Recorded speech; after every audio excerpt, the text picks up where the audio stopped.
আসসালামু আলাইকুম। আহ, সবাইকে অ্যাডভান্টেজের এই সেমিনারে সবাইকে স্বাগতম। আহ, আপনারা সবাই সঠিক সময়ে উপস্থিত হয়েছেন। তার জন্য আপনাদের সবাইকে অসংখ্য ধন্যবাদ। আমাদের ক্লাসটি আর অল্প কিছু সময়ের মধ্যেই শুরু হবে। অনেকেই অনেক জায়গা থেকে আমাদের সেমিনারে উপস্থিত হচ্ছেন, এজন্য আমরা কিছু সময় নেব এবং এই সময়ের মধ্যে আমরা আমাদের কিছু অ্যাক্টিভিটিস আপনাদের সঙ্গে শেয়ার করব। আপনারা শুধু পেইড কোর্স করে যে অনেক কিছু শিখতে পারবেন বিষয়টা এমন না। আপনারা ফ্রিতেও অনেক কিছু শিখতে পারবেন। আমাদের ইউটিউব চ্যানেলে সব ইলেকট্রিক্যাল বিষয়ক, ইলেকট্রিক্যাল অটোমেশন এবং সাবস্টেশন বিষয়ক সকল ধরনের বেসিক থেকে অ্যাডভান্স লেভেলের তথ্য শেয়ার করা হয়। তো শুধু পেইড কোর্স করে যে অনেক কিছু শেখা যায় বিষয়টা এমন না। আপনারা আজকে যেরকম আমাদের ফ্রি সেমিনার, এরকম অনেক তথ্য আমাদের ইউটিউব চ্যানেলেও শেয়ার করা হয়। তো আমি আপনাদের আমাদের চ্যানেলের লিঙ্ক দিয়ে আপনাদের সঙ্গে শেয়ার করতেছি। আপনারা চ্যানেলটি চাইলে ভিজিট করতে পারেন এবং আপনাদের নলেজকে, ইলেকট্রিক্যাল নলেজকে সম্পূর্ণ ফ্রিতে অনেকটা আপনারা এগিয়ে নিয়ে যেতে পারবেন। এবং আপনারা আমাদের ফেসবুক পেজটিও ভিজিট করতে পারেন। আমাদের ফেসবুক পেজ অ্যাডভান্টেক বিডি। এখানেও আমাদের বিষয়ে সকল ধরনের তথ্য এবং এডুকেশনাল বিভিন্ন ধরনের পোস্ট, বিভিন্ন ধরনের কুইজ এবং আমাদের সকল অ্যাক্টিভিটিস গুলো দেখতে পারবেন। আপনারা আমাদের ফেসবুক পেজ এবং ইউটিউব চ্যানেলটা অবশ্যই আপনারা একবার ভিজিট করে আসতে পারেন। আমাদের মাঝে আহ, উপস্থিত হয়েছেন আমাদের engineer Sohel Rana sir, manage director operation Advantech BD এবং managing director NADL engineering development limited. তো আজকে আমাদের এই সেমিনারটি electrical design and installation for Nirapon and RSC audit. তো আজকে আমাদের এই সেমিনারটির সম্পূর্ণ আপনাদের ট্রেনার এবং ইনস্ট্রাক্টর হিসেবে থাকবেন আমাদের ইঞ্জিনিয়ার সোহেল রানা স্যার। তো আমি স্যারকে সেমিনারটি শুরু করার জন্য অনুরোধ জানাচ্ছি। আসসালামু আলাইকুম রহমতুল্লাহ। ধন্যবাদ ইঞ্জিনিয়ার মুজাহিদকে। সম্মানিত আজকের সকল পার্টিসিপেন্ট ভাইদেরকে ধন্যবাদ জানাই এবং তার সাথে সাথে আমার পক্ষ থেকে এবং অ্যাডভান্টেজের পক্ষ থেকে ওয়েলকাম জানাই যে আপনারা আমার সেমিনারে উপস্থিত হয়েছেন দীর্ঘ 9টার আগে থেকে অনেকে। আসলে ইঞ্জিনিয়ারিং প্ল্যাটফর্মটা হচ্ছে নলেজ শেয়ারিং এবং হচ্ছে তিলে তিলে অর্জন করা এবং এগিয়ে যাওয়া। আমাদের অ্যাডভান্টেকের টেকনিক্যালি একটি ইউটিউব চ্যানেল আছে, সেখানে আপনারা শিক্ষামূলক কারেন্সি অডিট এবং বিভিন্ন প্রকার পিএলসি অটোমেশন কন্ট্রোলিং বিএফডির এই কাজগুলো আছে, অটোক্যাডের কাজগুলো শেখানো আছে। এগুলো যে আপনাদের হয়তো বা উপকারে আসতে পারে। তার সাথে সাথে আরো ভালো লাগতেছে যে আপনারা আমরা মিলে একটা প্ল্যাটফর্ম তৈরি করেছি বা করতে যাচ্ছি। ইঞ্জিনিয়ারিং জগৎটা হচ্ছে তিলে তিলে শেখার জায়গা, অসীম একটা জায়গা। আমরা সবাই মিলে একটা সুন্দর প্ল্যাটফর্মের মাধ্যমে নিজের প্রফেশনাল ক্যারিয়ারটাকে স্ট্রং করা, একে অপরের সাথে আমাদের নলেজ শেয়ারিং করা হচ্ছে আমাদের একমাত্র উদ্দেশ্য। আপনাদের কাছ থেকে আমাদের অনেক কিছু শেখার আছে। আমাদের কাছে যে বিষয়গুলো আছে, যেহেতু দীর্ঘদিন কাজ করার ফলে কিছু অর্জন করেছি, সেই জিনিসগুলো আপনাদের সাথে শেয়ার করব। তো আমি আমার পরিচয় দিই, যদিও আমার পরিচয় বলেছে, আমি engineer Sohel Rana, BSc in triple E. Maintenance এবং কমপ্লায়েন্সে দীর্ঘ 12 বছর আমি জব করেছি। এখন অ্যাডভান্টেক ইঞ্জিনিয়ারিং লিমিটেড এবং অ্যাডভান্টেক বিডি আমাদের দুইটা প্রতিষ্ঠান, একটি লার্নিং, একটা sale service automation spare parts নিয়ে কাজ করি ফ্যাক্টরি লেভেলে। এটার অপারেশন ডিরেক্টর হিসেবে দায়িত্বে আছি। এনএডিএল ইঞ্জিনিয়ারিং ডেভেলপমেন্ট লিমিটেডের ব্যবস্থাপনা পরিচালক হিসেবে আছি। আর এই কোর্সের হচ্ছে আপনার ইনস্ট্রাক্টর হিসেবে আমি দায়িত্ব পালন করি। যেহেতু দীর্ঘদিন গ্রুপ অফ কোম্পানিতে বা বিভিন্ন কোম্পানিতে জব করে অডিট এবং কমপ্লায়েন্স বিষয়গুলো ডিরেক্টলি দেখেছি। সো এখান থেকে কিছু বেশ বিষয় মনে হয়েছে আমার যে এগুলো আপনাদের সাথে যদি শেয়ার করতে পারি, যারা জব করতেছেন বা করতে চান, আপনাদের হয়তো উপকারে আসবে। এই উদ্দেশ্য নিয়ে এই পথ চলা। Thank you very much. আমি আমার মূল বিষয়ে ফিরে যাচ্ছি। Electrical design and installation for Nirapon বা আরএসসি অডিট রিকোয়ারমেন্ট। আসলে টেকনিক্যাল অডিট, এখানে আমাদের একটা জিনিস মাথায় রাখতে হবে যে নিরাপন, আরএসসি, টেকনিক্যাল অডিট, এগুলো হচ্ছে নতুন নতুন কোন শব্দ না। মানে এক একজন এক এক রকম ভাবে চায়, বিষয়টা এরকম না।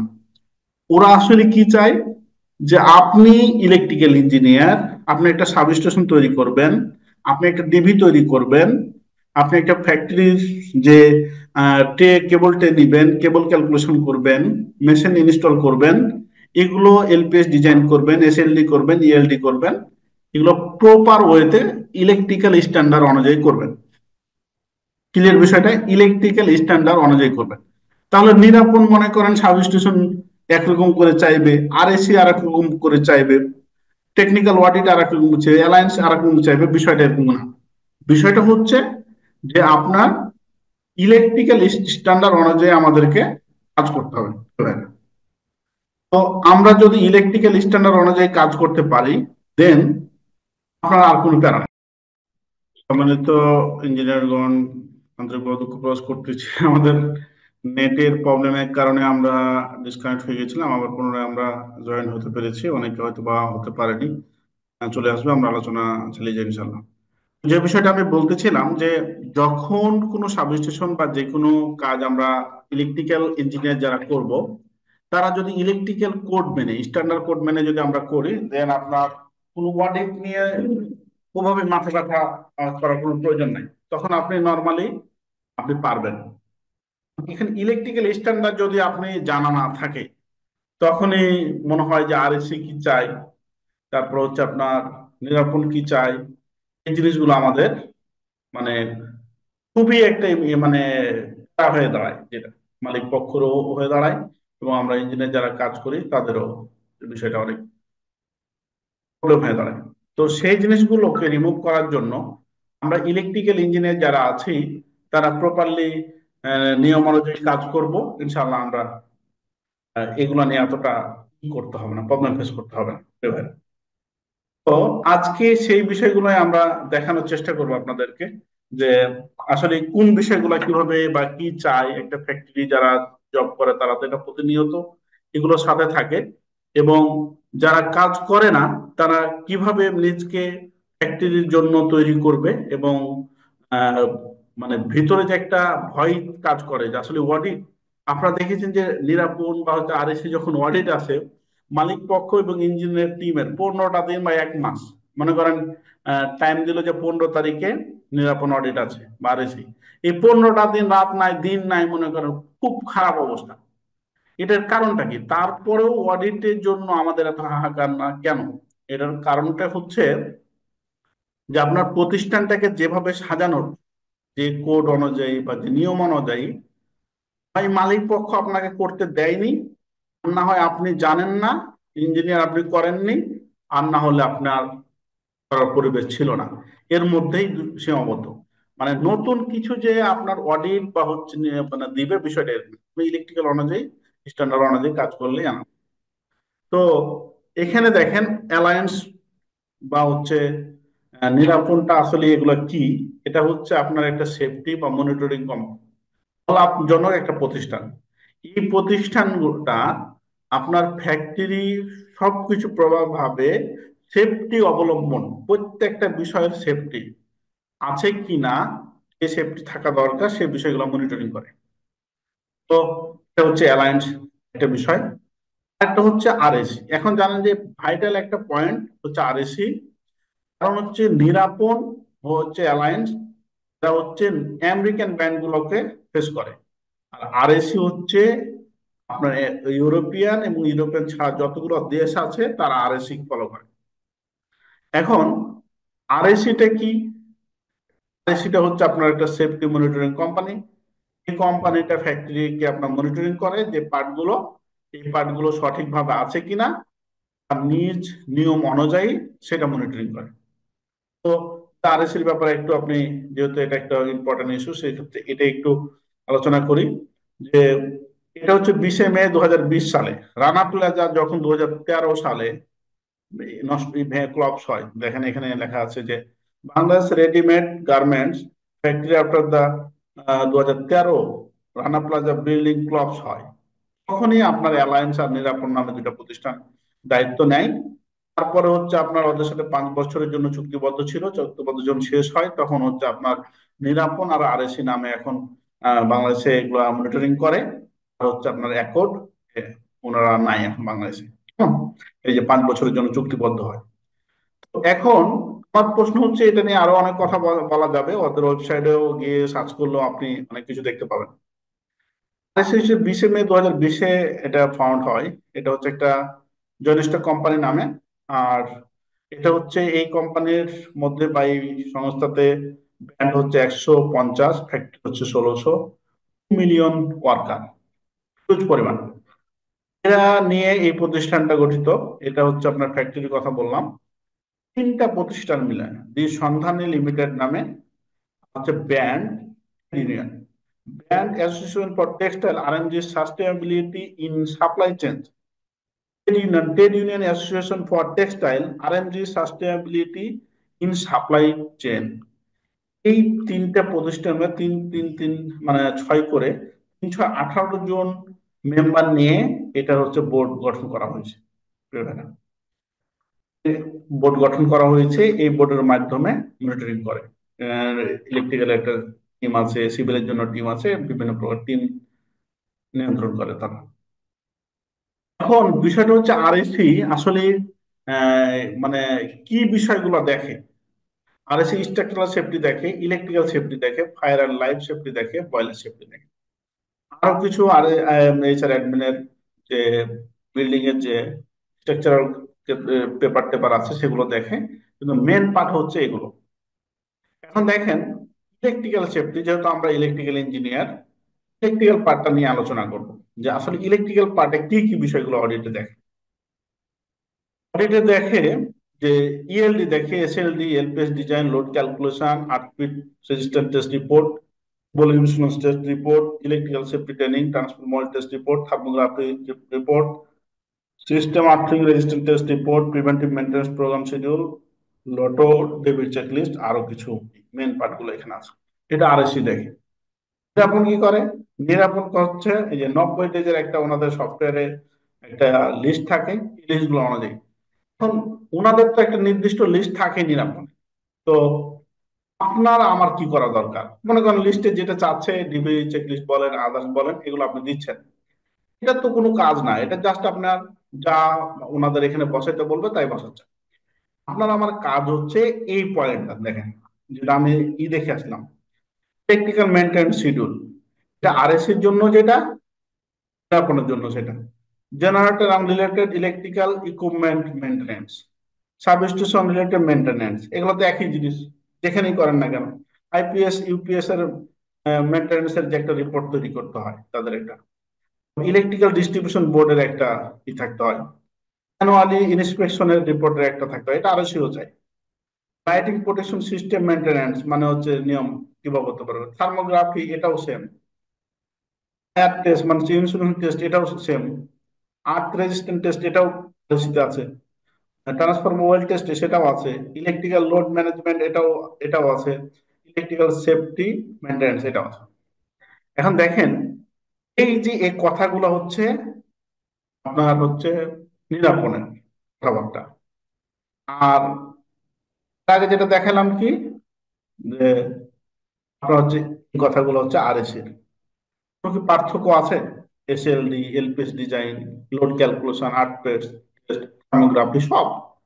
এখন বিষয়টা হচ্ছে, তাহলে আপনার আমার এই প্রতিষ্ঠানগুলো নিয়ে প্যারায় এত কেন? প্যারা হচ্ছে কি, এসএলডি আপনি ঠিক মতো আপনি ইলেকট্রিক্যাল ভাষায় করেননি, তো ইলেকট্রিক্যাল স্ট্যান্ডার্ড অনুযায়ী এলপিএস করেননি, লোড টেবিল করেননি, আর্থিং টেস্ট করেননি, সেফটি ট্রেনিং আপনি করেননি, থার্মোগ্রাফি আপনি যেভাবে করতে হয় 6 মাস পর পর সেটা করেননি।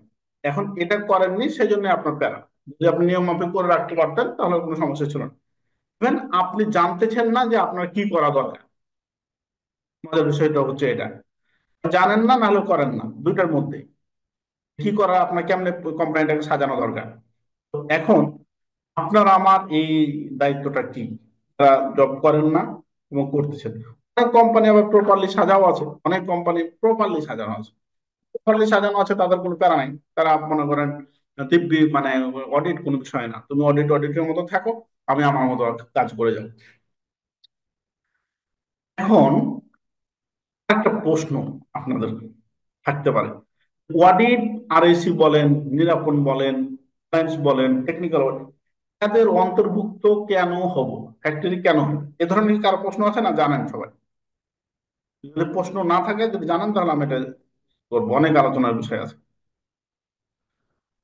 আপনাদের মধ্যে কি মানে আরএসসি নিরাপনের কেন আমি অন্তর্ভুক্ত হব ফ্যাক্টরি গুলো এত ই করে, এই প্রশ্ন কি মানে জানার আছে কারণ? হ্যাঁ, অবশ্যই জানার আছে। একটু জানতে চাই। এই বাজার।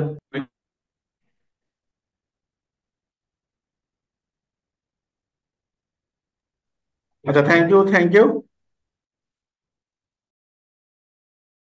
জানার আছে তাহলে বলি। দেখেন, একটা আরএসসি বা হচ্ছে এটা হচ্ছে, তো বললাম যে সেফটি মনিটরিং একটা প্রতিষ্ঠান। এই প্রতিষ্ঠানে স্ট্রংলি একটা টিম থাকে সবগুলো প্রতিষ্ঠানে। এগুলো ওনারা নির্দিষ্ট ভাবে আপনার ফ্যাক্টরিকে মনিটরিং করে। যে যে বিষয়, ধরেন যে এখানে আমি যদি তিনটা কথা বললাম যে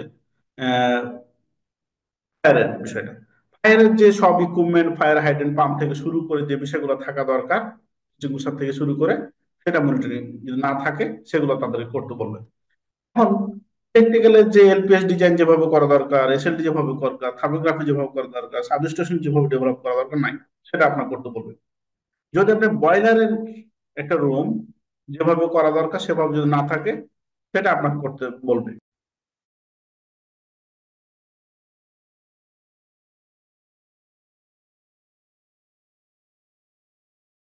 তো এখন দেখেন, মজার বিষয় হচ্ছে কি, এখন আপনি বলবেন যে ইলেকট্রিক্যালের যে সাবস্টেশন হবে একটা, এটা কি আরএসির কোনো নিয়ম আছে? না, ইলেকট্রিক্যালের স্ট্যান্ডার্ড নিয়ম অনুযায়ী আপনি করবেন। একটা হচ্ছে যে আমি কেন কোম্পানিকে এই আরএসি বা নিরাপনের অন্তর্ভুক্ত হব, এটার প্রশ্নের উত্তর হচ্ছে যে অ্যালায়েন্স, আর হচ্ছে আপনার নিরাপন, আর হচ্ছে দেখে আরএসি। আরএসি, এই RAC north American and American band মিলে হচ্ছে এরা। এখানে যতগুলো ইন্টারন্যাশনাল বায়ার আছে, এই নিরাপন আর মানে আগে ছিল অ্যালায়েন্স, এই নিরাপনের অন্তর্ভুক্ত ছাড়া এদের কাছে কোনো প্রোডাক্ট নেবে না, ফ্যাক্টরি গুলো থেকে কোনো প্রোডাক্ট নেবে না যদি এদের লিস্টেড না হয় এগুলো। আর আরএসএ কি ইউরোপিয়ান ব্যান্ড এবং হচ্ছে ইউরোপিয়ান, নর্থ আমেরিকান, আমেরিকান ছাড়া যতগুলো বায়ার আছে সবগুলো অলমোস্ট বড় বড় বায়াররা আরএসএর অন্তর্ভুক্ত। এখন আপনি কোন দেশে এখন একটা ফ্যাক্টরি দিলেন, ফ্যাক্টরিতে কোন দেশে আপনি মাল বিক্রি করবেন?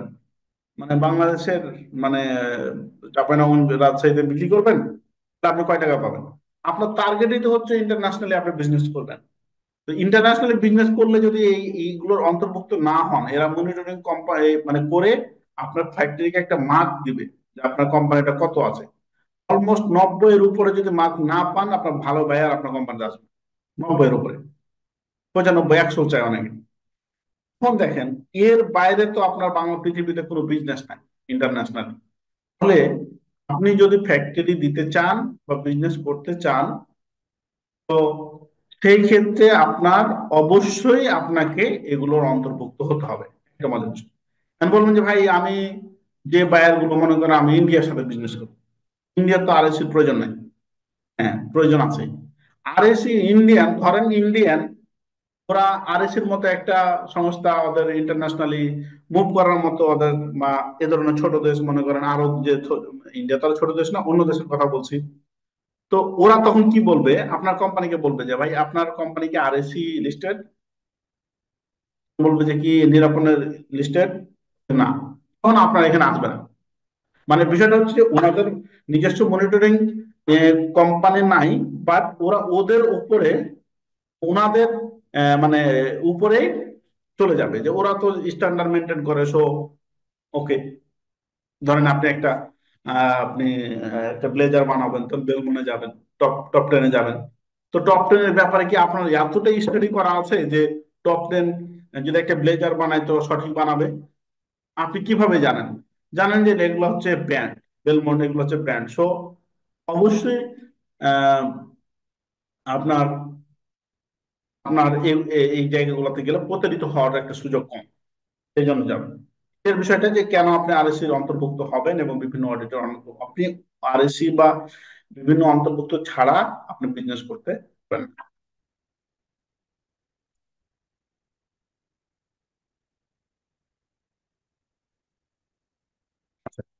এখন মজার বিষয় হচ্ছে যে আমাদের যারা আমরা জব করতেছি তারা প্রতিনিয়ত আমাদের ইন্ডাস্ট্রিগুলোতে যতটা প্রেসার ক্রিয়েট করে, প্রেসার নিয়ে আমরা চাকরি করি, সেগুলো জন্য আপনার যে কিছু স্টাডি করবো যেগুলো পারে না, আপনাকে প্রত্যেকটা কাজ নিজে পারতে হবে। দেখেন যে এই কাজটি ধরেন আপনি আপনার কোম্পানিতে আমি চাকরি করি, এই কাজটি করার জন্য থার্ড পার্টি দিয়ে ম্যাক্সিমাম কোম্পানি করায় না। এখন আপনাকে যদি আমি বলি ধরেন আপনারা আমার বস, যে স্যার এই যে এসএলডি, ইএলডি, লোড ক্যালকুলেশন, থার্মোগ্রাফি এগুলো যে করতেছেন স্যার, এগুলো তো মিটার আছে ফ্যাক্টরিতে, এগুলো আমি রিপোর্ট গুলো করতে পারি, আপনার থার্ড পার্টি প্রয়োজন নাই, আমি করে দেবো সব স্যার। বলবে তুমি কি পারবা? হ্যাঁ পারবো, আমি প্রপারলি আমি পারি স্যার এটা।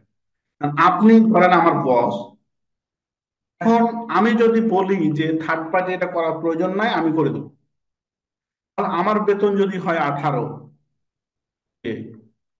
1 বছর পর লিস্ট বেতন হবে আপনার 30 থেকে 30-এর মধ্যে, আমার বেতন তা হচ্ছে 25+ হবে ইনশাল্লাহ। এই ছেলেটা এত কিছু পারে, এটা মনে করেন অটোক্যাড আপনি পারেন, অন্য কেউ পারে না। এই জিনিসগুলো মানে ইজিলি শেখা যায়, আপনি পারেন, অন্য কেউ পারেন। আর আমাদের যারা সিনিয়র বসেরা থাকে, তারা ম্যানেজমেন্টের পিছনে দৌড়ানোর জন্য বা ডেভেলপ টাইপের কাজ করতে করতে এগুলো যে দেখবে বা করবে সময়টা পায় না। ঠিক আছে? সো মিড লেভেলের যারা ইঞ্জিনিয়ার আছেন তাদের জন্য সুবর্ণ সুযোগ হচ্ছে এগুলো, এবং এটা জেনে যদি ফ্যাক্টরি লেভেলে জব পাবেন না, আপনি কনসালটেন্সি করতে পারবেন, আপনি আউটসোর্সিং করতে পারবেন, এই কাজগুলো করে এসএলডি, এলডি, থার্মোগ্রাফি এগুলো করে আপনি আউটসোর্সিংও করতে পারবেন। কেমন? তো এই হচ্ছে আহ, কথাবার্তা।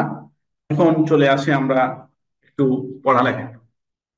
প্রতিদিনই থাকে এই পড়ালেখাটা আমার, যে আপনার ডেমো কোশ্চেন দেখেন যারা জব করেন না, এ, ধরেন আপনাকে আমি বললাম যে বাসবার ক্যালকুলেশন কিভাবে করে আপনি জানেন, লোড ক্যালকুলেশন কিভাবে করবেন, লোড ক্যালকুলেশন, কেবল ক্যালকুলেশন কিভাবে করবেন, ট্রান্সফরমার ক্যালকুলেশন কিভাবে করবেন, লোড কত প্রকার, পাওয়ার ফ্যাক্টর ক্যালকুলেশন কিভাবে করবেন, এসিবি বিসিবি কোনটা কখন ব্যবহার করবেন, ভোল্টেজের মধ্যবর্তী গ্যাপ কত থাকবে, এসিবি সেট পয়েন্ট কিভাবে নির্ধারণ করা হয়, ট্রান্সফরমার আর্থিং কয়টা দিবেন, জেনারেটর আর্থিং কয়টা দিবেন, এলটির আর্থিং কয়টা, এসটির আর্থিং কয়টা, আর্থিং কেবল ক্যালকুলেশন কিভাবে করবেন, সিস্টেম আর্থিং এর রেজিস্ট্যান্সের মান কত হওয়া উচিত, আর্থিং এর কেবলের ফেজের মান, মানে ফেজের কত পার্সেন্ট হতে হবে, এলপিএস এর রেজিস্ট্যান্স এর মান কত, এলপিএস এর বোরিং বোরিং কত ফিট করবেন, সিস্টেম আর্থিং এর বোরিং কত করবেন, এলপিএস এর আর্থিং সর্বনিম্ন মান কত, ফিট কি, সিস্টেম আর্থিং এর রডের সাইজ কত হবে,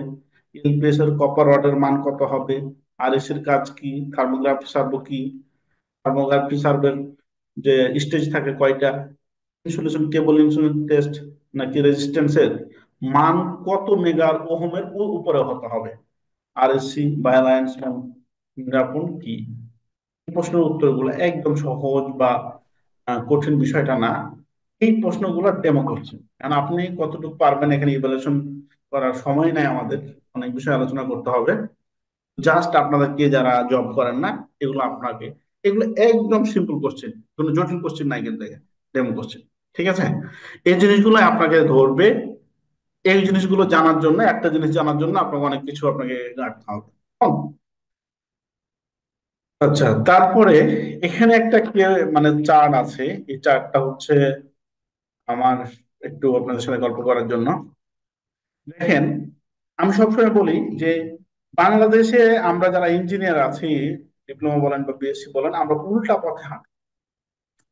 এই উল্টা পথে হাঁটার জন্য যেটা ইঞ্জিনিয়ারিং যে ফ্লেভার বা ইঞ্জিনিয়ারিং পড়ালেখা করে যে অ্যাচিভ করার কথা ছিল, সেটা না করতে আমাদের ঘাম ঝরে যায়, মানে ঘাম ঝরে যায়।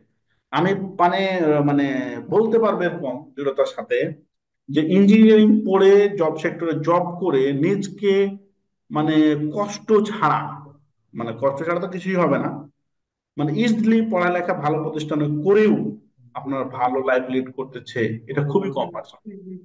মানে আমাদের একটা গতকালকে রাত্রে আমার যা ফাটা ফাটছে। হ্যাঁ হ্যাঁ, বারোটা প্যারাদায়ক সময়গুলোর পর থেকে তো। প্যারাদায়ক একটা আমাদেরকে লাইফ লিড করতে হয়, ঠিক আছে? এখন দেখেন, আমি কেন বলি যে আমরা উল্টা পথে হাঁটি। একটা বিএসসি করি, ডিপ্লোমা ইঞ্জিনিয়ার করি, করে আমাদের বাংলাদেশের ভাষায় ফ্রেশার ইঞ্জিনিয়ার।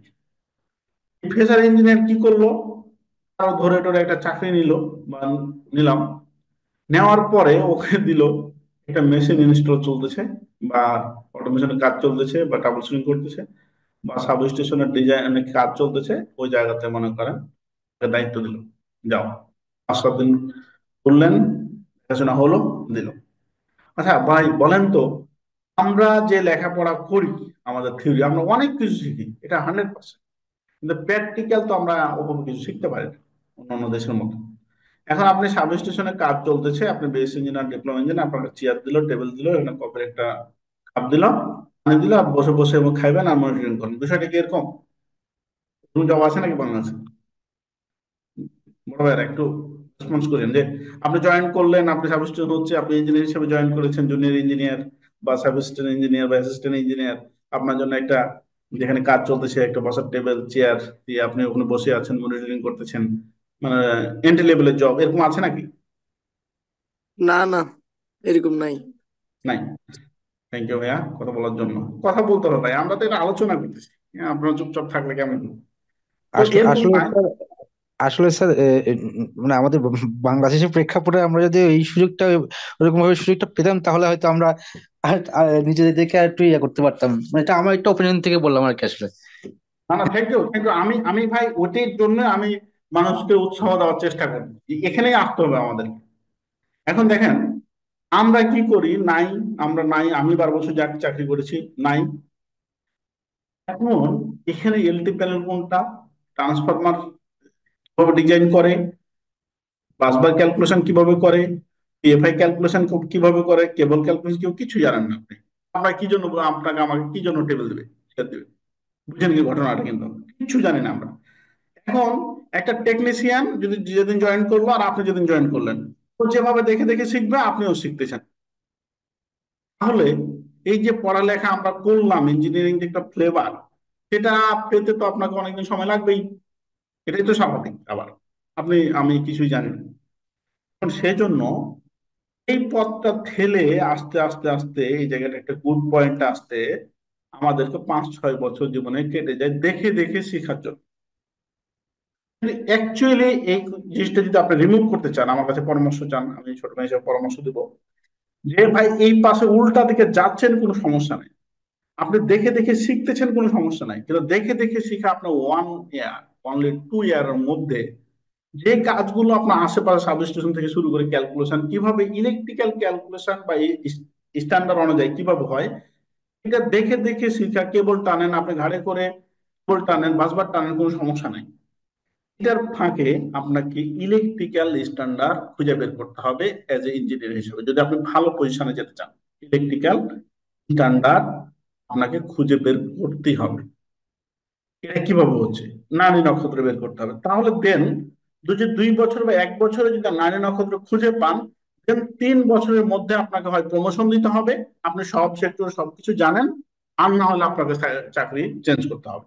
আমার পরামর্শ যে 3 বছর হয়েছে তোমার প্রতিষ্ঠানে, বা 2 বছর তুমি, আমি যোগ্যতা সম্পন্ন হয়ে গেছি ইঞ্জিনিয়ার, বেস ইঞ্জিনিয়ার, আমাকে প্রমোশন দিচ্ছেন না, তো আমি আপনার কোম্পানিতে চাকরি করবো না। সুন্দর একটা সিভি বানিয়ে আপনি বিভিন্ন জায়গাতে দেবেন, দুম করে আপনার চাকরি হয়ে গেছে। চ্যালেঞ্জ এটা। যদি চাকরি না হয়, রেসপন্সিবিলিটি আমার। যে আপনি যদি এগুলো জেনে যে আমি এত কিছু জানি মোটামুটি, ফ্যাক্টরির মতো করে 3 বছরে কোনো প্রমোশন হচ্ছে না, ওনার চাকরি দেওয়ার দায়িত্ব হচ্ছে আমার, ভালো কোম্পানিতে। আপনি খুঁজে খুঁজে আপনার জন্য আমি চাকরি বের করে আপনাদের চাকরি, ইনশাল্লাহ। এখন ইলেকট্রিক্যাল স্ট্যান্ডার্ডটা কি, কোথায় পাবো আমরা? ইলেকট্রিক্যালটা স্ট্যান্ডার্ডটা পাবো আমরা, ইলেকট্রিক্যাল স্ট্যান্ডার্ড কি বিএনবিসি তে পাবো, আমরা এনএফপিএ তে পাবো, আমরা বিটিসি স্ট্যান্ডার্ডে পাবো, ঠিক আছে? ইলেকট্রিক্যাল স্ট্যান্ডার্ড অনুযায়ী সাবস্টেশনটা কিভাবে থাকবে, আমরা আইসি তে পাবো, আমরা এনএসি তে পাবো। এগুলো বিভিন্ন ইলেকট্রিক্যালের গাইডলাইন আছে আপনার একাডেমিক পড়ার পাশাপাশি। একাডেমিকে সবকিছু বলবে না, মেন মেন পার্ট গুলো একদম যেটা গুরুত্বপূর্ণ সেগুলো বলবে। এখন এগুলো আপনি বলবেন যে ভাই আপনি তো অনেক বললেন, এখন এগুলো কয়দিনে পড়বো, এটা একটা ইস্যু। এগুলো টেকনিক্যালি আপনাকে ইলেকট্রিক্যাল পার্টটা, যেহেতু আপনি ইলেকট্রিক্যাল পার্টটা খুঁজে খুঁজে বের করতে হবে, এটা আপনার রেসপন্সিবিলিটি। আপনি বলবেন যে ভাই আমি তো খুঁজতেও পারি না, খুঁজতে পারেন না, তাহলে আপনাকে অ্যাডভান্টেজ খুঁজে দিচ্ছে যে আপনার মনে করেন একটা ছোট ছোট করে বিএনবিসি পার্ট গুলোকে আমরা কেটে কেটে রাখছি, যে বিএনবিসি পার্ট এই যে দেখেন এগুলো সবগুলো হচ্ছে ডকুমেন্ট, যে এগুলো দেখতেছেন এই যে ডকুমেন্টস এগুলো সব আপনি দেখেন যে বিএনবিসি লাইট লুমেন্সের জন্য কতটুকু, ইলেকট্রিক্যাল পার্টটা বিএনবিসির জন্য অনেক বড় বই, এখানে 144 আছে, 4 পেজের মধ্যে ইলেকট্রিক্যাল সম্পূর্ণ আছে এখানে। আপনি এলপিএস ডিজাইন করবেন, এখানে 9 পেজের একটা ইয়ে আছে, 9 পেজ বিএনপিসি থেকে কাটা, এই 9 পেজ হলে আপনি এলপিএস এর আপনারটি পাবেন। আপনি ভোল্টেজ ড্রপ ক্যালকুলেশন করবেন, এটার জন্য আপনার ছোট্ট মানে আহ, অল্প কিছু সংখ্যক আপনি পাতা পড়লে আপনি ভোল্টেজ ড্রপ ক্যালকুলেশন আপনি করতে পারবেন। কিভাবে কেবল গুলা নেবেন, কিভাবে কি নেবেন, কিভাবে কেবল গুলা নিয়ে যাবেন, এ পর্যন্ত আপনার গাইডলাইনে বলে দিচ্ছি। তারপরে আপনি আবার ভোল্টেজ অফ ক্যালকুলেশন সাবস্টেশন করবেন, সাবস্টেশন পার্টটা কিভাবে করবেন, এখানে কম্পারিজন করে দেখেন বিএনবিসি কি বলছে, ব্রিটিশ স্ট্যান্ডার্ড করছে, এটা কম্পারিজন মানে হচ্ছে আপনার আছে যে কোন গাইডলাইনে কোনটা বলছে, কিভাবে করবেন জেনারেটর, এগুলো হচ্ছে আমাদের কাছে। ভেন্টিলেশন কিভাবে করবেন, লেআউটটা কিভাবে করবেন, এগুলো আছে। তো প্রিয় ভাইরা, এটার মানেটা হচ্ছে যে আপনাকে ফোর্সিং করে, আপনি এখন বলবেন যে ভাই আপনার তো কোর্স করা, কোর্সটা হচ্ছে একটা জায়গা, আপনি কোর্স করতে হবে এমন তো আপনাকে বাধ্য করেনি কেউ। কোর্স ছাড়াই আপনি আমার কাছে এসে শিখেন আপনার ভাই হিসাবে, আপনি আমাকে আপনার বাসায় নিয়ে যান, আমাকে না নিয়ে যান আপনি আরেক, আমি যে সব জানি আর অন্য কেউ জানে না বিষয়টা, আপনাকে এনি হাও আপনি সিঙ্গাপুর যান, আপনি আমেরিকান যান, আপনি যতটা ক্যাপাবল, বাট ওটা আপনাকে শিখে নিতে হবে। কোথায় যে শিখবেন এটা আপনার এখন আপনার ব্যাপার, এই বিষয়টা আপনাকে শিখতে হবে 1 ইয়ারের মধ্যে বা 2 ইয়ারের মধ্যে, এই বিষয়গুলো আপনাকে শিখতে হবে পারলি। আর এটা কোনো বিষয় না, এটা 6 মাসের কাজ এগুলো, ঠিক আছে? তো সেই জন্য আমি বলবো যদি সুযোগ থাকে, যে দেখেন এদিক দিয়ে আমরা হেঁটে ঘুরে ঘুরে ঘুরে ঘুরে ঘুরতে ঘুরতে ঘুরতে দেখবেন যে 10 বছর 8 বছর চাকরি করে বেতন হচ্ছে 28,000 টাকা, করে অবস্থা। 28 বছর চাকরি আমি আমি দেখেছি আমাদের ফ্রেন্ড সার্কেলরাই চাকরি করে, আমাদের 10 বছর একটা ফিনিশিং ফ্যাক্টরি চাকরি করে বেতন হচ্ছে আপনার 30-এর উপরে। এটা কেন হবে? বেতন আমার 50+ থাকবে। তো এই পাশ থেকে আমরা যাব, এই পাশ থেকে যাওয়ার চেষ্টা করব। কি রুলস রেগুলেশন জানবো, কোথায় বললাম, ডিজাইন জানবো, ইলেকট্রিক্যালের ভাষা হচ্ছে ইলেকট্রিক্যালের আপনার অটোক্যাড শিখতে 2 দিন লাগে, সেটা শিখবো। এখন দেখেন তো আপনি আপনি রুলস রেগুলেশন জানেন মোটামুটি, ট্রান্সফরমার যদি আমি এখানে করি, ট্রান্সফরমারের চারিদিকে 1 মিটার করে স্পেস রাখতে হবে। কেউ এখন ধরেন যে এটা আপনার ভাইকে আপনি বললেন ভাই আমি তো রুলস রেগুলেশন জানি, আমি তো ডিজাইন ইঞ্জিনিয়ার কাজ পাচ্ছি না, ফ্যাক্টরি দিচ্ছে না। ভাই দিচ্ছে না সমস্যা কি, আপনি ইনস্টলেশনের কাজ করতেছেন, ইনস্টল করতেছেন, যখন আপনার কাছে যখন ড্রয়িংটা আসলো আপনার হাতে, মজার বিষয় শুনেন, ড্রয়িংটা যখন আসলো, আপনি যেহেতু ড্রয়িং জানেন, নিয়ম জানেন, তখন কোনো কারণে যদি ভুল থাকে সেটা আপনার বসকে আপনি বলতে পারতেছেন, আপনি আপনার যোগ্যতাকে প্রমাণ করতে পারছেন। আর যদি না হয়, সঠিক মনে থাকে, থার্ড পার্টি যেটা করেছে ইনস্টল করা আপনার জন্য সহজ, যেহেতু আপনি ড্রয়িং ডিজাইন বুঝেন, এই বিষয়টা কতটা উপকার পাচ্ছেন আপনি। হুম যে সবসময় যে আপনি যেটা কাজ করেছেন আপনার ওটাই কাজ করতে হবে বিষয়টা এরকম না। তাই প্রিয় ভাইয়েরা, আমরা কাজগুলোকে শিখে নেব। এখন আসলাম একটি ক্যালকুলেশন পার্ট।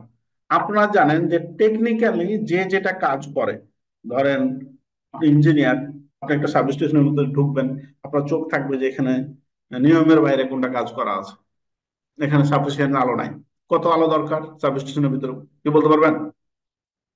একটা সাবস্টেশনে নর্মালি কত আলো, কত লাক্স আলো থাকতে হবে স্ট্যান্ডার্ড বলেন, এনি পারসন? 300 লাক্স। একদম 300 লাক্স লিখছে chat chat. That's all enough. হ্যাঁ, That's all enough. That's all enough. তারপর আর কেউ? 350 360। আচ্ছা, আপনারা যারা বললেন 360 বা 150 যে বললেন, আপনি কোন ভিত্তিতে 150 বললেন? আপনারা হয়েছে, আমি হয়নি বলিনি, আপনি কেমনে বললেন যে 150? BNB rules. গুড, ধন্যবাদ, আমি এটি চাচ্ছিলাম। বিএনপিসি 120 থেকে 150 নর্মালি, ঠিক আছে, 120 হলেও চলবে, ঠিক আছে। 120 থেকে 150 লাখ যদি আপনার আলো থাকে, তাহলে আপনার 300 না, 300 হচ্ছে অফিস রুম আর হচ্ছে আরো এখন যদি 300 দেন তো কোনো সমস্যা নাই, কিন্তু নর্মালি এটা থাকতে হবে। আচ্ছা, তারপর হচ্ছে টেম্পারেচার, তারপর হচ্ছে এখানে কত বাতাস এই আমার এই রুমটাতে ঢুকবে আর কতটুকু বের হবে, যেমন লোবার সিস্টেম যেটা বলে, সেটা কিভাবে ডেভেলপ করব, এই যে বিষয়গুলো বলতেছি। এবং আমার এই সরি, বলবেন সরি প্লাস বলবেন। Sorry sorry. আচ্ছা, সমস্যা নেই, বলতে চাইলে আমি বলতে দেবো। তাই এখন দেখেন, একটা ডক্টর যখন এক্স রে দেখে, এক্স রে উল্টা পাল্টা দেখে, বলছে এই প্রবলেম হয়েছে, আর আমরা হা করে তাকে থাকি। কারণ বিষয়টা হচ্ছে যে যার চোখে যেটা অর্জন করেছে ওই অনুযায়ী ফিডব্যাক দেয়। এখন আপনি আমি ঢুকে দেখবো যে এলটি প্যানেলটা ঠিক আছে কিনা, আগে আউটলুকিং, তারপরে আউট যে স্ট্রাকচারাল যে জিনিসগুলো থাকা দরকার সেটা আছে কিনা, তারপর হচ্ছে আমরা টেকনিক্যালি বিষয়গুলো দেখবো, পাসবার ঠিক আছে কিনা, আপনার হচ্ছে কেবল ঠিক আছে কিনা, আপনার এখানে ম্যাট আছে কিনা, এখানে হচ্ছে আপনার ডোর আর্থিং আছে কিনা, whatever। এই জিনিসগুলো টেকনিক্যাল বিষয়গুলো আমরা দেখা দেখা শুরু, টেকনিক্যাল বিষয়গুলো দেখেন, মেন বেকার কত, ক্যাপাসিটি কত, main input cable, neutral cable, earthing cable, main busbar size, main link cable, busbar link, cable selection, এগুলো ঠিক আছে কিনা, ড্রেসিং ঠিক আছে কিনা, এগুলো আমরা দেখবো। এখন এগুলো সঠিক আছে কিনা এটা জানার জন্য তো আপনাকে সঠিকটা আপনাকে জানতে হবে। এখন আছে, এই যে দেখেন একটা ট্রান্সফরমারের 3টা পার্ট, এটা হচ্ছে একটা করে কেবল, আর এখানে 2টা কেবল। কেন? এদিকে হচ্ছে ভোল্টেজ হাই, এ পাশে হচ্ছে কারেন্ট হাই। এই জন্য ক্যালকুলেশনলি এই পাশে ভোল্টেজ হাইয়ের জন্য কেবল চিকন লাগে, এটা তো হচ্ছে আপনার সেম কেবলই আপনার এদিকে হচ্ছে 440 ভোল্টেজ, এদিকে হচ্ছে 33/11 কেবি। কারেন্টে বেড়ে যাওয়ার কারণে আপনার কেবলের সাইজও চেঞ্জ হয়ে যায়, এটা issue। আর একটা হচ্ছে এখানে একটা হর্ন গ্যাপ আছে, হর্ন গ্যাপটা কেন, এগুলো তো অনেক বিষয় টেকনিক্যালি আছে। এখন একটা ট্রান্সফরমার কয়টা আর্থিং দেবো? 3টা আর্থিং দেবো, বডিতে 2টা, নিউট্রাল একটা। তারপরে টেকনিক্যালি কেবল সাইজ বা কেবল কোন দিয়ে কোনটা ইউজ করবো, এগুলো তো বিস্তারিত এখন বলতে গেলে সময় শেষ হয়ে যাবে। সব বিষয়গুলো জাস্ট আপনাদের একটু আলোচনা করবো। ভাইয়া একটু এখন একটু একটু জানতে চাচ্ছি মানে কখন মানে এই ট্রান্সফরমারের কেবলটা চেঞ্জ হয়ে এটা যদি একটু আবার একটু বলতেন ভালো হতো। মানে এই পার্টটা, মানে এই পাশে চিকন কেবল হলো, এই পাশে মোটা আবার 2টা হলো, কেন এটা brother? না কি জানতে চাচ্ছেন? মানে ওই এই একটু আগে যে বলেন যে কি মানে কেবল চেঞ্জ হয়ে যায়, মানে এই পাশে মোটা বা এই পাশে চিকন, ওইটাই একটু সেটা হচ্ছে আমি চাচ্ছিলাম। বলি আপনাকে, আমাদের যে ট্রান্সমিট, মানে ট্রান্সমিট করা যায় কেবল গুলা, মানে রাস্তার উপরে পোল যাচ্ছে, এটা কি ইয়েস করে, ইয়েস। এটাতে এই যে এগুলোতে ভোল্টেজ হাই থাকে, ভোল্টেজকে হাই করা হয়, 33 কেবি, 11 কেবি বলে। হ্যাঁ, ধরেন এটা 11 কেবি। আর এদিকে হচ্ছে আমরা যে বাসা বাড়িতে ইউজ করি সেটা হচ্ছে 440 ভোল্ট, আর নাহলে 220 ভোল্ট। বুঝছেন? কোথায় 11 কেবি আর কোথায় হচ্ছে 440, এই পাশে ভোল্টেজকে হাই করে কারেন্টটাকে কমানো থাকে। এটা লাইন লস কমানোর জন্য, আমরা ইকুইপমেন্টের সাইজ ছোট করার জন্য, কেবলের সাইজ চিকন নেওয়ার জন্য। আর যখন আমরা এটা ইউজ করি, আমরা তার 11 কেবি ইউজ করতে পারবো না, আমাদের ইকুইপমেন্ট গুলো সব 440 ভোল্টেজ, 220 ভোল্টেজ, সিঙ্গেল ফেজ আর 3 ফেজ। সেই জন্য এই পাশে তখন কি হয় যে কেবল সাইজটা আপনার এর থেকে অনেক মোটা বা হচ্ছে একাধিক লাগে একটা টার্মিনাল। এটা কয়টা লাগবে এটা আপনার ডিপেন্ড করবে ট্রান্সফরমারের উপরে, আপনার লোডের উপরে। ক্লিয়ার বিষয়টা ব্রাদার? ইয়েস ইয়েস, বুঝছি। তখন তো স্যার মনে হয় স্টেপ ডাউন করে ইয়া করা হয় মনে হয় এটা, মানে স্টেপ, দেখেন মজার বিষয়, স্টেপ ডাউনই তো এটা, স্টেপ ডাউন, আচ্ছা আচ্ছা। বাট এটা তো স্টেপ ডাউনই, কিন্তু ইউজার পয়েন্টে আপনি ইউজ করতে পারবেন কি কি ভোল্টেজ, 3 ফেজ আর হচ্ছে আপনার সিঙ্গেল ফেজ, ঠিক না? হ্যাঁ সিঙ্গেল হ্যাঁ। ফেজ আপনার 220, আর 3 ফেজ হচ্ছে 440, এর বেশি তো আপনি ইউজই করতে পারবেন না। তো আপনি 11 কেবি কে ডাউন করে এই কারেন্টটাকে বাড়ায়া ভোল্টেজটাকে কমায়া আপনি ইউজ ইউজ করতেছেন। ক্লিয়ার বিষয়টা? হ্যাঁ অবশ্যই। Clear. আর এই মেথড যদি না হতো তাহলে কি ঘটনা ঘটতো দেখেন, আপনার মাথার উপরে একবারে পোলের সমান, পোলের যেগুলো যেত না, ওগুলো হাতের হুম। সমান সমান মনে করেন মোটা কেবল যেতে হতো ট্রান্সমিশন, পিজিসিবি যেটা ট্রান্সমিট করে, ঠিক আছে, ওটা চিকন কেবল দিয়ে নিয়ে চলে যাচ্ছে ওরা, অনেক হাই ভোল্টেজ মানে। আচ্ছা, এখন দেখেন ওটা আরেকটা প্রমাণ মজা পাবেন এখানে। আপনি ওটা ওটা এখন এখানে প্র্যাকটিক্যালি পাবেন। দেখেন এই পোল গুলো কত আরএম, কত চিকন, 95 বা 50 বা 120 আরএম এর হবে। 120 আরএম এর থেকে নিয়ে ফিউজের মধ্য দিয়ে আমাদের কোম্পানিতে আছে। ধরেন আপনার কোম্পানিতে 500 KVA transfer, 500 KVA transformer, 500 KVA তো কারেন্ট কম।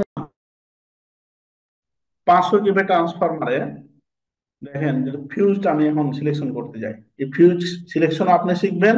প্র্যাকটিক্যালি আমি কত কারেন্ট ইউজ করতেছি কম, এটাও আমরা পাবো। এই সূত্র দিয়ে যদি এগুলা কয়েকটা সূত্র দিয়ে হয়, এটা একটা সূত্র দিয়ে যদি বের করে দেখান, 500-র জন্য 500, এর জন্য কেভিএ, রুট 3 এর মান এটা 11 কেভি। দেখেন মজার বিষয়, 500 কেভিএ ট্রান্সফরমার, 50 অ্যাম্পিয়ার কারেন্ট। আপনি প্র্যাকটিক্যালি পেয়েছেন যে এদিকে চিকন নিয়ে এদিকে কেন মোটা হয়, এই যে পেয়ে গেলেন। রিস্ক ফ্যাক্টর এক একটা কোম্পানি এক এক রকম কম বেশি ধরে, যেমন আমি 1.25 ধরলাম, দিয়ে আমার ক্যালকুলেশন দাঁড়ালো 33 অ্যাম্পিয়ার। এই যে রিস্ক ফ্যাক্টর ধরে 33 অ্যাম্পিয়ারের আপনার ফিউজ আমার এখানে হলে আমার 500 কেভি ট্রান্সফরমার চলবে। এখন ইঞ্জিনিয়ার হিসাবে বাজারে অ্যাভেলেবল কি সাইজ গুলো হয়, প্রডিউস হয় এবং পাওয়া যায়, এটাও কিন্তু জানা আপনার জন্য জরুরি। তখন কি হয় দেখেন, এখানে কি হয় 10, 15, 30, 40, 50, 60, 100, 200। আমার 33, আমি 33 জন্য আমি 30 সেট করতে পারবো না।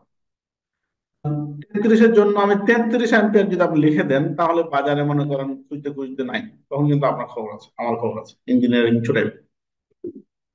তখন আপনাকে 40 অ্যাম্পিয়ারের যদি ড্রপ আউট ফিউজ যখন লাগান বা নেন, তাহলে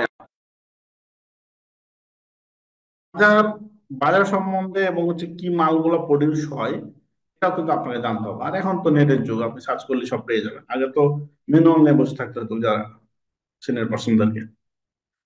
তাহলে এই হচ্ছে প্র্যাকটিক্যাল। এখন আরেকটা ক্যালকুলেশন যেটা, যে আমরা যারা ফ্যাক্টরিতে কাজ করি তাদের কাজ হচ্ছে ওয়াট পার কিলোওয়াট নিয়ে।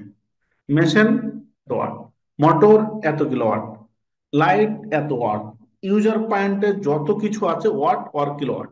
ঠিক আছে, কিলোওয়াট হচ্ছে বড় মেশিনগুলো লেখা থাকে, আর ওয়াট হচ্ছে ছোট, fan 80 watt, light 20 watt, 25 watt, 36 watt, এরকম টাইপের। এখন এই যে আপনাকে ওয়াট বললো, আপনাকে ওয়াট বলে ছেড়ে দিল যে আমার এই মোটরটা হচ্ছে 25 কিলোওয়াট, এতটুকু বলে ছেড়ে দিল। এখন আপনাকে বের করতে হবে 25 কিলোওয়াট সমান সমান কত অ্যাম্পিয়ার। অ্যাম্পিয়ার বের করতে হবে, কেবল সিলেক্ট করতে হবে, বেকার করতে হবে, বাসবার করতে হবে। বাসবার কেবল সিলেকশন করবেন, তখনই আপনার কারেন্টের প্রয়োজন হয়ে যায়। কিলোওয়াট থেকে আপনাকে প্রতিনিয়ত আপনাকে কিলোওয়াট থেকে বের বের করতে হবে। এখন একটা গেল, এটাতে একটা পয়েন্ট বলছি, যখন আপনি এসএলডি করবেন, বড় বড় কোম্পানির এসএলডি করবেন, তখন দেখেন একটু এসএলডি অবস্থাগুলো, এসএলডি বের করি। ধরেন এই এসএলডিটা, এটা আমার এসএলডি করা আছে। দেখেন এখানে হচ্ছে এসএলডিটাতে পয়েন্ট হচ্ছে আপনার 72টা বেকার আছে। তো 72টাতে ওয়াট আর কিলোওয়াট সবগুলো লেখা আছে। দেখেন 72টা কিলোওয়াট আর ওয়াট, আর এটা একটা 73টা হচ্ছে মোট। এই 73টা যদি আপনার মনে করেন এখানে আবার 73-এর মধ্যে আবার ডিবিও আছে, তো ডিবির ধরেন 73টা, এই 73টা পয়েন্টে যদি আপনি সূত্র দিয়ে ক্যালকুলেশন করে এই কারেন্ট বের করে করতে যান, এই 72টা করতে অ্যাটলিস্ট আপনার 2 দিন চলে যাবে, একদিন চলে যাবে। একটা এসএলডি, এই কোম্পানি মনে করেন যে এত বড় এসএলডি একটা দেন, এসএলডি করতে সর্বোচ্চ আপনার টাইম দেবে 1 মাস থেকে 2 মাস সর্বোচ্চ, বা 15 দিনও করে দেবে, করে দিতে হবে। তো এই এসএলডিটা 15 দিন আপনি কেমনে করবেন যদি আপনি ওই সূত্র অ্যাপ্লাই করে দেখেন। এটা শুধু একটা সাব স্টেশন, কত বড় 33 কেবি সাব স্টেশন এটা। তো এই জিনিসগুলোর জন্য আপনাকে কিছু শর্টকাট পথ অবলম্বন করতে হবে, এবং ভাইভা ফেস করার জন্য আপনাকে শর্টকাট কিছু পথ অবলম্বন করতে হবে। কি শর্টকাট? যখনই আপনি শর্টকাট মেথড ইউজ করতে পারবেন, তখনই আপনার প্রশ্ন যারা করবে তারা বুঝে যাবে না ছেলেটা জিনিস, যে কিলোওয়াটের সাথে যদি 1.8 গুণ দেন, তাহলে 3 ফেজের কারেন্ট পাবেন আপনি। 3 ফেজ মানে যত কিলোওয়াট বলবে, মনে করেন 25 কিলোওয়াট, 25 ইন্টু আপনার 1.8 গুণ দিলে 45 অ্যাম্পিয়ার কারেন্ট হয়ে যায়। আর সিঙ্গেল ফেজের ক্ষেত্রে কি হবে, আপনি 5.68 গুণ দিবেন।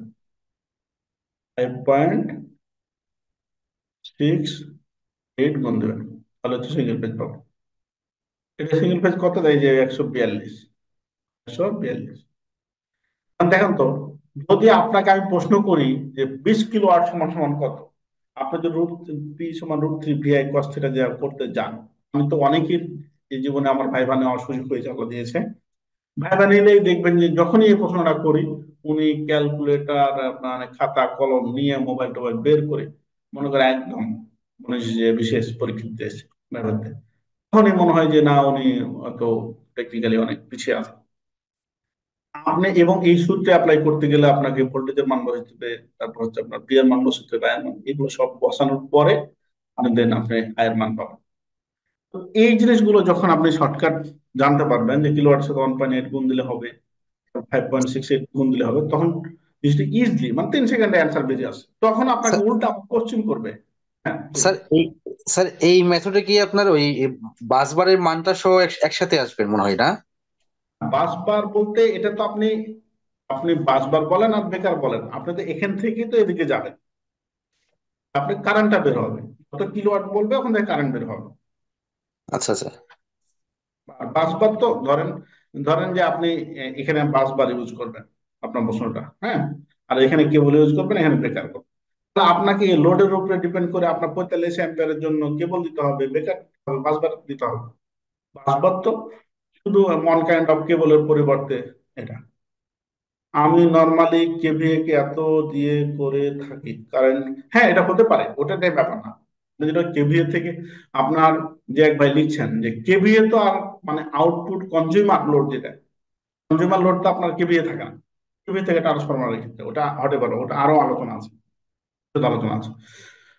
আমি চাচ্ছি যে আপনি ধরেন এই যে ভাই একটা লিখছে, ভাইয়ের কথাই আছে যে উনি লিখছে যে আমি নর্মালি কেভি 1.44 দিয়ে গুণ দিয়ে আসে, এই 44 ওভাবেই আসছে সূত্র থেকে, কিন্তু আপনার তো এটা কেভিএ, আপনার ট্রান্সফরমার শুধু সিলেকশন করলেন, ট্রান্সফরমার সিলেকশন তো আমি পরে করব। আমি আমি সবসময় বলি যে আপনি জানেন অনেক কিছু কোনো গুড, আপনাকে ইঞ্জিনিয়ারিং সেকশনে আপনার রুট লেভেলে মানে পিছন দিক থেকে সামনের দিকে আপনাকে যেতে হবে, তাহলে আপনি মজা পাবেন। থ্যাংক ইউ আপনাকে। তো এখন এই 1.8 আপনাকে প্রশ্ন করতে করবে, বাবু যে 1.8 কোথায় পেলেন আপনি, তখন বলবেন যে একটা সেমিনার করেছিলাম, এখানে না ভাই বলছিল ক্রস খাবেন, আপনি ক্রস খাবেন, ডাবল ডাবল ক্রস খাবেন, ঠিক আছে। হ্যাঁ, আমি তো আর ভাই কোনো গাইডলাইন না, যে আমি তো ইঞ্জিনিয়ারিং কিছুই না, ঠিক আছে। এখন এটা হচ্ছে ইলেকট্রিক্যালের সূত্র থেকে আমি পেয়েছি, আমার বলতে হবে এটা, যে এই 3 ফেজের সূত্র থেকে এটা স্ট্যান্ডার্ড পেয়েছি, সিঙ্গেল ফেজের ক্ষেত্রে এটা পেয়েছি। তখনই আপনি বলবেন, তখন বলছি জিনিয়াস। কিভাবে পেয়েছেন দেখান, দেখাচ্ছি কিভাবে পেয়েছি। ওয়ান বের করবো আমি, আমি ইউনিট মান পি, তারপর হচ্ছে √3 পি cos থিটা। আমি পেয়েছি কি, এটা ইউনিটের মান সেজন্য 1000, √3 মান আমি 1.732,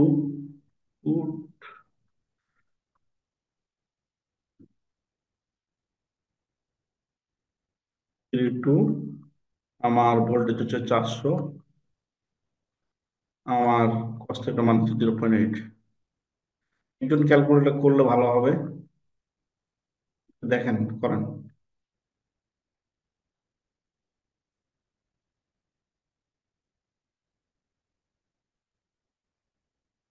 এটা হচ্ছে আমার বের হলো, ওকে এমপি। তাহলে আমি প্রমাণ করে দিলাম যে আমি এটা সূত্র থেকে পেয়েছি, আপনি বলবেন সূত্র থেকে এটা পেয়েছি, গেল। প্রশ্ন হচ্ছে, কারো প্রশ্ন নাই, আমি প্রশ্ন করি, আমাকে আর কি করার। তো 400 ভোল্ট কেন নিলাম 440, এরকম কারো? জি, 400 ভোল্টটা কেন? হ্যাঁ গুড।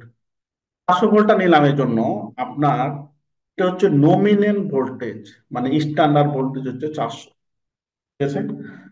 এখন যদি প্র্যাকটিক্যাল আপনি 420 নেন, তাহলে এই মানটা কম বেশি হবে। এখন যখন এটা হচ্ছে একটা ইউনিটি মান, এটা হচ্ছে আপনার ইলেকট্রিক্যাল ব্রিটিশ স্ট্যান্ডার্ড আছে বিএনবিতে, নমিনাল ভোল্টেজ ধরতে হবে 400, আর সিঙ্গেল ফেজের ক্ষেত্রে 220, ঠিক আছে ব্রাদার। আমি সবসময় আপনার কথা বলতে হবে আমাদের গাইডলাইনের ভিত্তিতে, তাহলে আপনি মজা পাবেন, আর আপনার আপনার কথা শুনে অন্যরা মজা পাবে এবং ভয় পাবে যে না, ইনি নিয়ম নীতি জানে। সো লাভ নাই। এটা দেখেন, এখন সিঙ্গেল ক্ষেত্রে গেছে √3 বাদ, এখন 220 ভোল্টেজ আর 0.8, 0.8 একই অবস্থা, স্ট্যান্ডার্ডটা নিয়ে আমরা 176 হলো 5.68। ক্লিয়ার বিষয়টা? তো দেখেন এখানে আমরা যদি আজকের যারা এই জিনিসটা জানতেন না, আজকে সেমিনার করে এতটুকু যদি আপনি অর্জন করতে পারেন, আমার মনে হয় যে আমি কিছুটা হলো সফল। যে না, একটা বিষয় হলো ভাইদেরকে আমি রাত জেগে একটা সেমিনারে থাকা কিন্তু খুব tough, সফল হয়। যে এটা এটা বলুন এভাবে আপনার ট্রান্সফরমার থেকে শুরু করে কিছু কিছু বিষয় আছে যে আপনার এটা, এবং আরএসির ভাষায় আবার আর একটা স্ট্যান্ডার্ড আছে, আরএসির মতো করে ওটা কম বেশি হয়। তো আগেই প্রথমে আরএসি তে না যে ইলেকট্রিক্যাল স্ট্যান্ডার্ড অনুযায়ী আমরা কাজ করব। এখন আরেকটা বিষয় হচ্ছে যে দেখেন যে একটা লেআউট আমি বের করেছি আপনাদের, ফ্যান লাইট কেবলটা আপনি যেদিক দিয়ে নেন আপনার কস্টিং বেশি কম হবে, কিন্তু যদি ফ্যান এবং লাইটের যদি আপনি সঠিক জায়গাতে স্থাপন না করেন তাহলে কিন্তু আপনার বিপদ। এখন ধরেন এই রুমটা দিয়ে যে আমি 6টা লাইট লাগিয়েছি, এই যে 6টা লাইট, এটা আমার ড্রয়িং করা একটা। 6টা লাইট কেন, আমি কিসের ভিত্তিতে আমি এখানে দিয়েছি বলতে পারবেন কেউ? বা একটা রুমের লাইট আপনি সেট করবেন কিসের ভিত্তিতে? এমন চাইলো এখানে একটা 4 কোণাতে 4টা দিয়ে দিলেন তাহলে পূর্ণাঙ্গ হয়ে গেল, বিষয়টা কি এরকম? আমরা তো ভাই এভাবেই কাজ করি, ঠিক না? আপনারা একমত কিনা যারা চাকরি করেন, যে এখানে হুম, একটা দাও, এখানে একটা দাও, এদিকে একটা দাও, এরকম বিষয়টা নাকি? এরকমই হয়। যে মনে করেন আলো হয় না, তাহলে আরেকটা বাড়ায় দাও, লোড বাড়ায় দাও। বিষয়টা হচ্ছে যে এভাবে কাজ করতেছি, এভাবে কাজ করতে থাকলে আপনি নিজকে ইঞ্জিনিয়ারিং টেকনিক্যাল লাইনে আপনি ব্যতিক্রমী ভাবে দাঁড় করাতে পারবেন না। আপনাকে টেকনিক্যালি ব্যতিক্রমী ভাবে বের করার জন্য প্রশ্ন চিহ্ন, আপনার হট চিহ্ন। এটা কি রুম? হট। কি রুম? বলছি এটা অফিস রুম, এটা কাটিং সেকশন, এটা ফুটবল খেলার মাঠ, এটা আপনার ক্যারাম খেলার ম্যাট, যে হোয়াট এভার যেটাই হোক আপনার কোনো সমস্যা নেই। এটা রেস্টুরেন্ট, এটা আপনার আড্ডা দেওয়ার জন্য একটা জায়গা, একটা কনফারেন্স রুম। কি রুম? যদি বলে এটা অফিস রুম, ওকে। এখন আপনার কাজ শুরু, যেটা অফিস রুম, হ্যাঁ।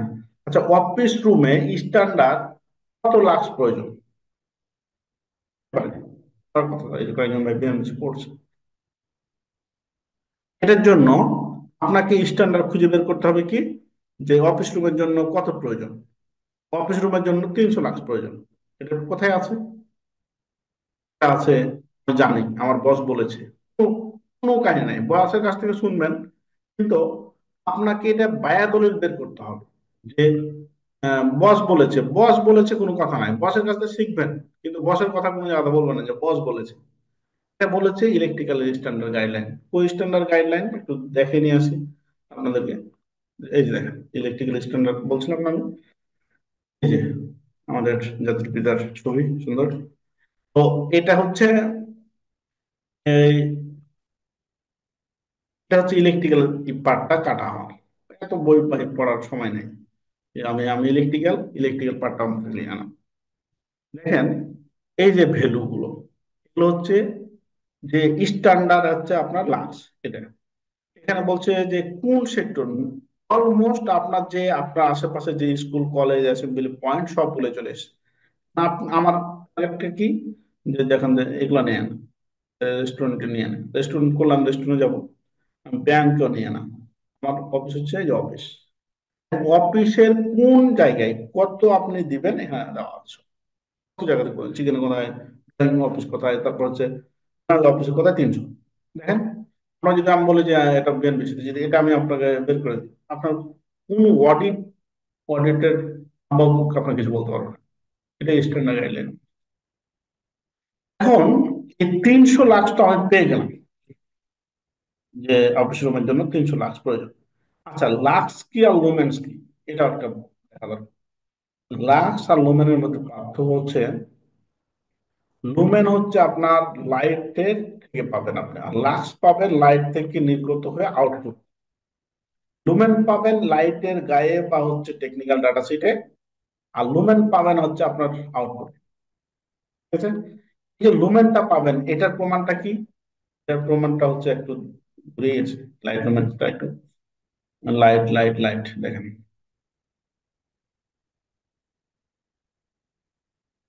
যে লাইট, এই যে দেখেন লুমেন, লাইটটা কত?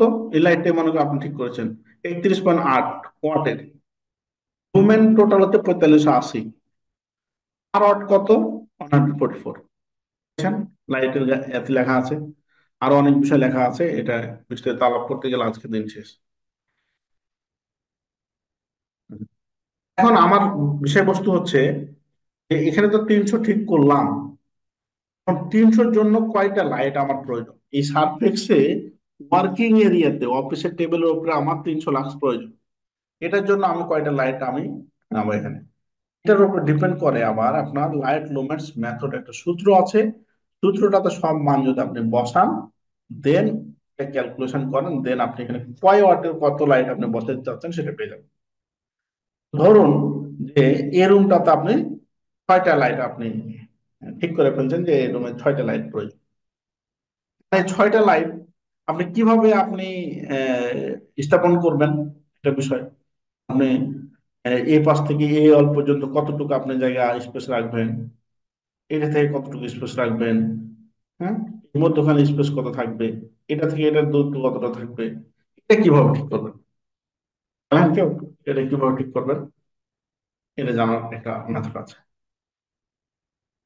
তো আসলে অনেক বিষয়, তো কোন দিক দিয়ে যে কি আলোচনা করব, তারপর এগুলো হচ্ছে আমাদের ক্লাসের একটা একটা করে ক্লাসে এগুলা ধরে ধরে আমরা আলোচনা করি, তারপরে যতটুকু আপনাদের এটা এই দেখেন, এইটা হচ্ছে লাইট সুইং কয়টা লাগবে, এটা হচ্ছে আপনার এই সূত্র দিয়ে বসালে হবে, আপনার সফটওয়্যারতে করলেও হবে, কিন্তু ম্যানুয়ালি বিএনপিসিতে এটা করা যায়।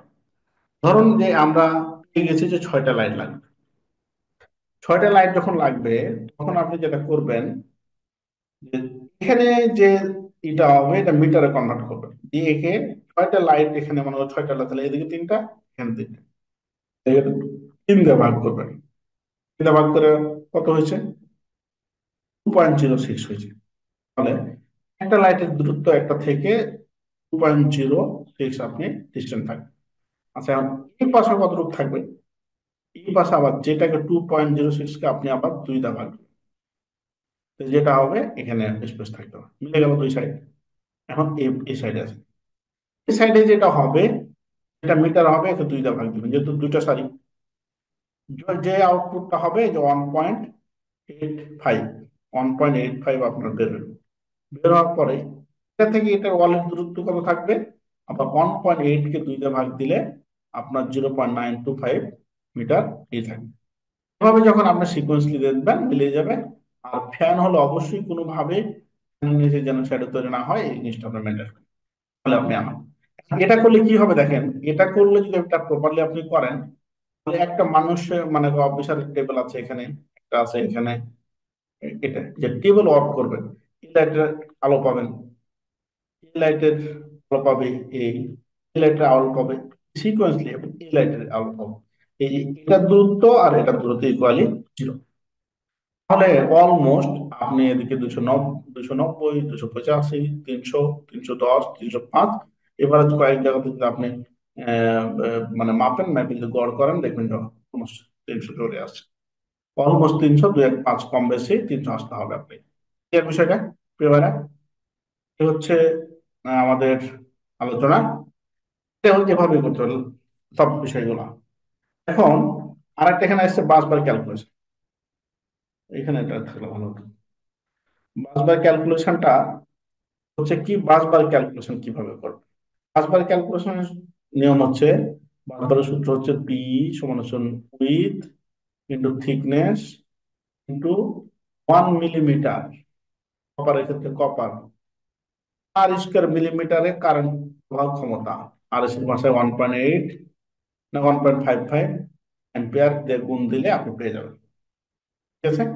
দেখেন যে copper carrying capacity 1.55 per square millimetre কপারের, অ্যালুমিনিয়াম কারেন্ট ক্যারিং ক্যাপাসিটি 1.0909 আর স্কোয়ার মিলিমিটার, এটা হচ্ছে আপনার কপার আর হচ্ছে অ্যালুমিনিয়াম, আর সূত্র হচ্ছে উইথ ইন্টু থিকনেস ইন্টু এই ম্যাটেরিয়াল দিয়ে করবেন সেটা দিলে আপনি এটা এটা হচ্ছে থিকনেস, এটা হচ্ছে উইথ, আর লম্বা কোনো ডিপেন্ড করে না। এই জিনিসগুলো পুঙ্খানুরূপে আপনার কোন কোডে কি বলতেছে আমরা যখন যেটা ধরি ওটা নিয়েই আলোচনা মানে একদম লম্বা হয়ে যায়, কেমন? এখন হচ্ছে এসএলডি। এসএলডি একটা খুবই গুরুত্বপূর্ণ। এসএলডি জানার জন্য আপনাকে অনেক বিষয় আপনাকে জানতে হয়।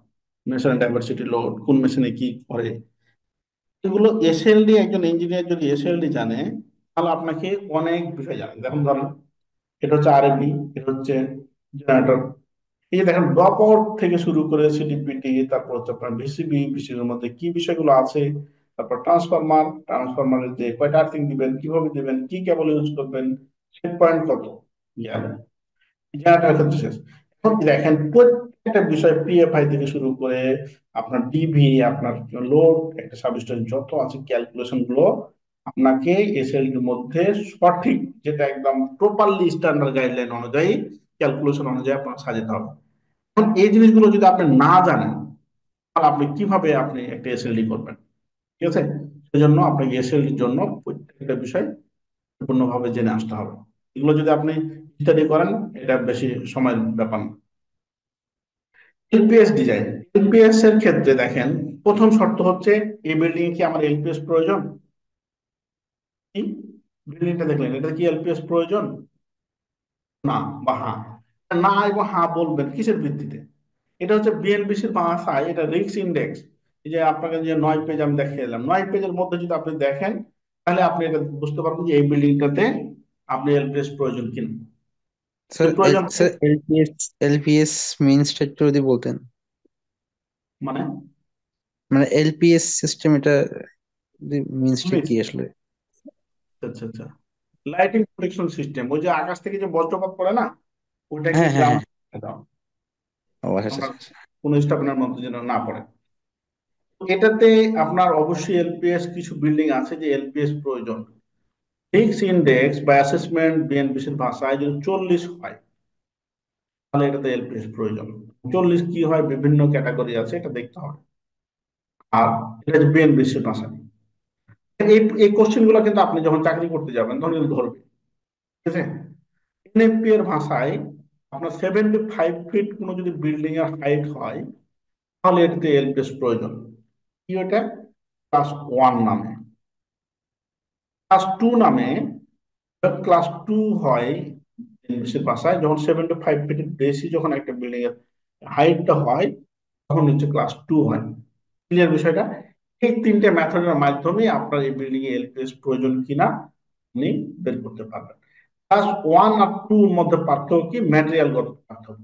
এটা একদম দুইটা ক্লাসে আমরা একদম খেয়ে ফেলি এটাকে, ঠিক আছে? আপনি এলপিএস মানে এই আমাদের যে কোর্স গুলো হয় সেটা হচ্ছে অটোক্যাড শিখায় আপনাদেরকে, তারপরে এলপিএস শিখায়, এসএলডি শিখায়, সবগুলো একদম পরিপূর্ণভাবে এগুলো পাবেন। যদি সুযোগ থাকে আমাদের সাথে ছিল। আসেন। আর আর যদি আমাদের এখানে কোর্স করতে হয় বিষয়টা না ভাই, আপনি শিখেন, আমার রিকোয়েস্ট থাকবে এগুলো বসে থাকেন না। 2 মাসের খেলা, 2 মাসে এই বিষয়গুলো সবগুলো পরিপূর্ণ ভাবে আপনি চ্যালেঞ্জ এটা শিখতে পারবো। আমি অটোমেশন শিখবো, আমি পিএলসি শিখবো, আমি স্কাডা শিখবো, ওটা পরে একটু একটু ব্রেক করেন, 2টা মাস ব্রেক করেন অলমোস্ট। নিজকে ক্যালকুলেশন পার্টটাকে এবং নিয়ম নীতি নিয়ে একটা চাকরি নেওয়ার জন্য এবং নিজকে ইলেকট্রিক্যাল ইঞ্জিনিয়ার হিসাবে সব জায়গাতে প্রকাশ করার জন্য আপনাকে লোড ক্যালকুলেশন, কন্ট্রোলিং পার্টটাকে স্ট্রংলি জানতে হবে। তারপর আপনি স্কাডা ইঞ্জিনিয়ার হন, পিএলসি ইঞ্জিনিয়ার হন, হোয়াটএভার হতে পারেন আপনি। থার্মোগ্রাফি, একটা আর কোশ্চেন ছিল আমার। একটু থার্মোগ্রাফিটা কি ভাইয়া 2-5টা মিনিট দিলেই আপনাদের প্রশ্নে চলে আসবো আমি। এই থার্মোগ্রাফিটা হচ্ছে যে আমাদের যে স্থাপনা গুলো আছে, স্থাপনা বা ডিভাইস গুলো আছে, ডিভাইস গুলোর ভিতরে যে কারেন্ট প্রডিউস হওয়ার কারণে, যে কোনো ফল্টের কারণে, লুজ আছে না হলে ম্যাটেরিয়াল প্রবলেম, না হলে হচ্ছে আপনার লুজ কানেকশন আছে, এটার জন্য হিট প্রডিউস হয়। সঠিক যদি ক্যালকুলেশন হয় এক বিন্দু মাত্র হিট প্রডিউস হবে না। এখন আপনি কেমনে বুঝবেন যে এসিবিতে বা হচ্ছে এমসিসিবির মধ্যে হিট হচ্ছে? দেখেন এটাতে 103, 113, এটা 150, আগুন ধরে যাবে, পুড়ায় ফেলবে, মুক্ত ঘাতক এগুলো। এখন এগুলোতে 6 মাস পর পর একটা স্ক্যান করে রিপোর্ট তৈরি করা। এখানে যেটা ধরবেন এই রিপোর্টটাতে আপনাকে কোন পয়েন্টে কত তাপমাত্রা বলে দিবে। এটাকে স্ক্যান করে রিপোর্ট তৈরি করে রাখতে হয়। এটা প্রতিটা কেবল থেকে শুরু করে সার্চিং করে এটা রিপোর্ট তৈরি করা হয়। এই রিপোর্টটার নাম হচ্ছে থার্মোগ্রাফি, থার্মাল রিপোর্ট বলে। থার্মাল রিপোর্টের একটা পয়েন্ট আছে চারটা, জিরো ক্যাটাগরি, 1, 2, 3। এই 3 ক্যাটাগরিতে গেলে আপনার চলবে না। এই তাপমাত্রা 40-এর উপরে গেলে এটা একদম তাৎক্ষণিক এটা বন্ধ করে আপনার কাজ করতে হবে। আর হচ্ছে 2, 3 এগুলো মেজর মাইনর এগুলো চলে। এটা হচ্ছে আপনার এই ATR স্ট্যান্ডার্ড অনুযায়ী, ন্যাশনাল ইলেকট্রিক্যাল টেস্টিং অ্যাসোসিয়েশন এটা। তারপরে কেবল ইনসুলেশন রেজিস্ট্যান্ট টেস্ট যেটা বলছিলাম, এটা প্রশ্ন ছিল যে সর্বনিম্ন কত মেগা ওহম হলে আপনার কেবলটা চলবে আর চলবে না। 5 মেগা ওহম সর্বনিম্ন, যদি এটার মানটা এই মিটার হয়, মনে করেন 4.9, চলবে না। এটা কি এই ইনসুলেশন ব্রেক পয়েন্ট, এটা বলছে। কিন্তু এটা 5-এর মেলা উপরে থাকে, 5 মেগা ওহম মানে অনেক কিন্তু রেজিস্ট্যান্স বা, কারণ কি এগুলো ধরে কাজ করে তো অনেকগুলো ফেজ একসাথে যায়, জিনিসগুলো হচ্ছে এটা। আর আমাদের যে আলোচনার বিষয় মেন পার্ট এখানে উল্লেখ করা আছে, আমাদের মডিউলটা অনেক বড়। Technical idea, design idea, substation, bus বা selection, switch gear, CT PT, PFI selection, একবারে engineering code, cable calculation, air calculation, transform earthing test বিভিন্ন কোড অনুযায়ী, জেনারেটর আর্থিং গুলো, আর্থিং কিভাবে ক্যালকুলেশন করবে, আর্থিং সিস্টেম লেআউট কিভাবে করবেন, লাইট লুমেন্স মেথড ক্যালকুলেশন কিভাবে করবেন, অটোক্যাড, তারপর হচ্ছে প্রফেশনাল এসএলডি অ্যাপ্রুভ কিভাবে করবেন, লোড ক্যালকুলেশন, প্রফেশনাল এনপিএস কিভাবে করবেন, এই বিষয়গুলো আমরা আপনাদেরকে পরিপূর্ণ আমাদের এই কোর্সে আলোচনা করব।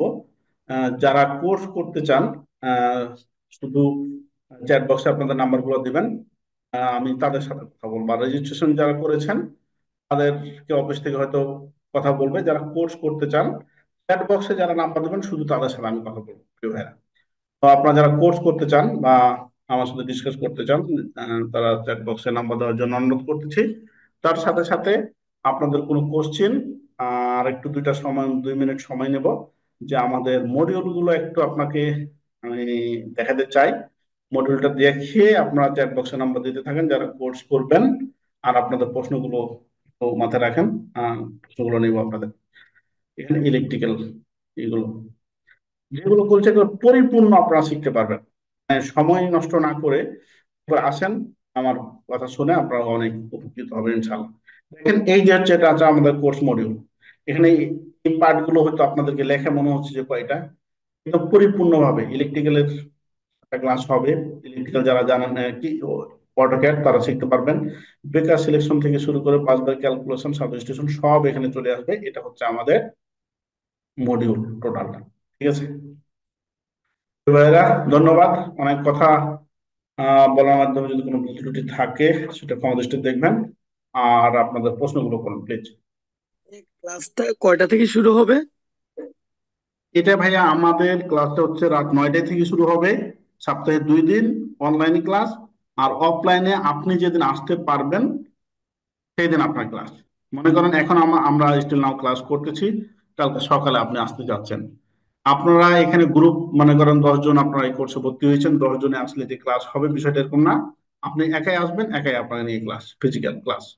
আর এখানে আমাদের টেকনিক্যাল ল্যাব আছে, controlling lab, PLC lab, substation lab, house building 6 নম্বর সেক্টরে। আপনারা যে কোনো বিষয়ে আমার কাছে আসতে পারেন ভাই হিসেবে।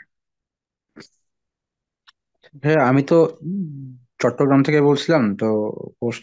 কোর্সটা কি অনলাইনে করা যাবে? হ্যাঁ হ্যাঁ, আমাদের তো এইটা কোর্সে অনলাইনেই, এই যেগুলো দেখাচ্ছে আপনাদেরকে ক্যালকুলেশন, এগুলো প্র্যাকটিক্যালি কিছু দেখার নাই ক্যালকুলেশন ছাড়া। আর মজার হ্যাঁ, বিষয় হ্যাঁ। হচ্ছে সব করতে অ্যাডভান্টেজের অনলাইনের কোর্সের পার্টিসিপেন্ট, আপনাদেরকে আমরা পার্টিসিপেন্ট নামে ডাকি, সর্বোচ্চ হুম। পার্টিসিপেন্ট হচ্ছে চট্টগ্রাম। এবং আমাদের আমিও অ্যাডভান্টেজ, চট্টগ্রাম থেকে বলছিলাম। মজার বিষয় শুনান, আমাদের পেজে মানে ঢাকার থেকে সর্বোচ্চ এগিয়ে আপনাদের কমেন্টস, আপনাদের ইন্টারেস্ট যেটা পেজে দেখা যায় চট্টগ্রাম ভাইয়েরা, এই যে আপনাদেরকে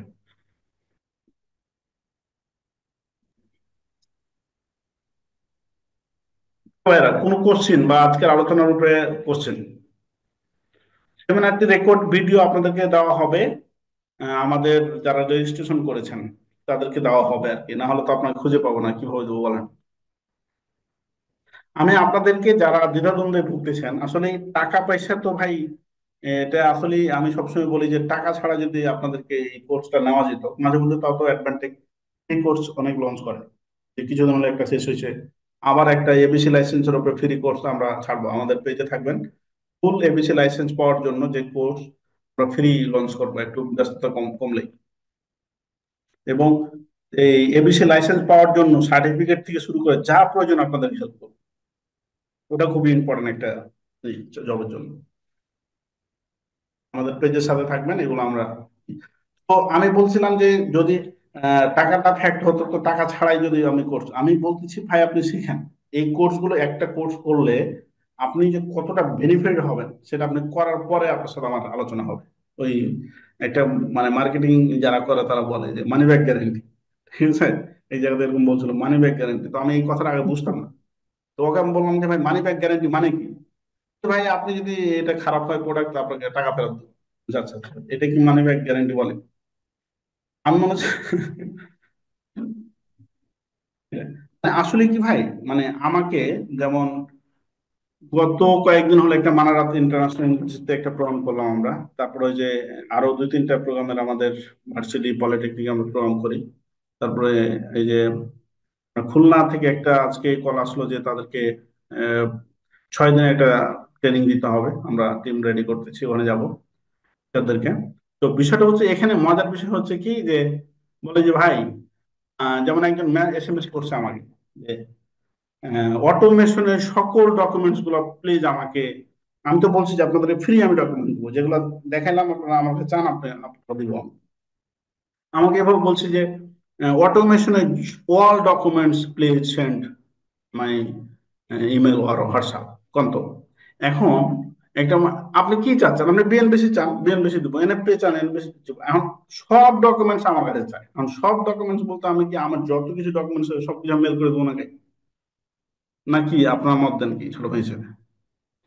স্পেসিফিক ভাবে যেটা আপনি আমার কাছে চাইবেন, আমার ব্যস্ততার মধ্যে অবশ্যই আপনাকে প্রোভাইড করবো ফ্রিতে, কোনো এখানে না, আপনি শেখার জন্য। এক, আরেকটা হচ্ছে ধরেন আপনি বললেন যে ভাই আমি ট্রান্সফরমারের চারিদিকে কতটুকু জায়গা রাখবো, আপনাকে উত্তর দিলাম। কিন্তু আমি তো বলিনি আপনাকে যে ট্রান্সফরমার রুমে কত টেম্পারেচার রাখবেন। কারণ আপনি যদি আমাকে প্রশ্ন না করেন আমি উত্তর দেবো কিভাবে?